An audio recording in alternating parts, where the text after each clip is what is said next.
के शेर का बच्चा यहाँ पर आ चुका है।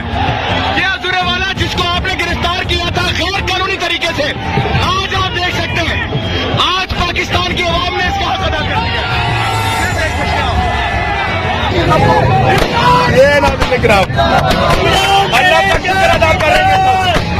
दोस्तों, इमरान खान की भी रिहाई की खबर अडियाला जेल से तेजी से सोशल मीडिया पर वायरल हो रही है। चीफ जस्टिस काजी फाइज ईसा ने पाकिस्तानी आवाम को खुश करते हुए बड़ा फैसला सुना दिया है, जिसकी वजह से इमरान रियाज खान ने भी सोशल मीडिया पर ये खबर शेयर करते हुए पूरे मुल्क और इमरान खान को चाहने वालों में खुशी की लहर बिखेर दी। जिस तरह इमरान रियाज खान ने 145 दिन ताकतवरों का जुल्म बर्दाश्त किया, जिसकी वजह से इमरान खान और इमरान रियाज खान को चाहने वाले शदीद कर्ब में मुब्तला थे। दुनिया में ऐसे होता है या सिर्फ निजाम अदल पाकिस्तान में ऐसा चलेगा?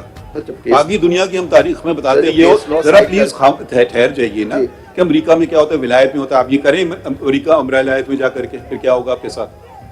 वहां तो आप सारे वेस्टर्न ट्रेडिशंस बताते हैं, इस्लामिक ट्रेडिशंस तो बताते नहीं है। अगर कागज के मामले में ठीक है भाई, मेरी मर्जी जब मैं करूं, such a senior counsel my lord. इसी वजह से पाकिस्तानी आवाम इस खदशे में मुब्तला थी कि शायद इमरान खान को जेल में ताकतवरों की तरफ से कत्ल कर दिया जाएगा, लेकिन अल्लाह की मदद आ गई और चीफ जस्टिस काजी फाइज ईसा का ज़मीर जाग चुका है और इमरान खान की ईमानदारी की गवाही देते हुए इन्हें 1 से 2 दिन के अंदर रिहा करने का ऐलान कर दिया है। ये आपको समझना चाहिए कि इस केस के ऊपर मेरे घर के ऊपर हमला हुआ, जेल में ले गए पुलिस लाइंस में, वहां मुझे एकदम पता चलता है कि एक जज साहब। दोस्तों, इस हवाले से अपनी राय का इज़हार कमेंट सेक्शन में दें। वीडियो अच्छी लगे तो लाइक करें और इस चैनल को सब्सक्राइब करें।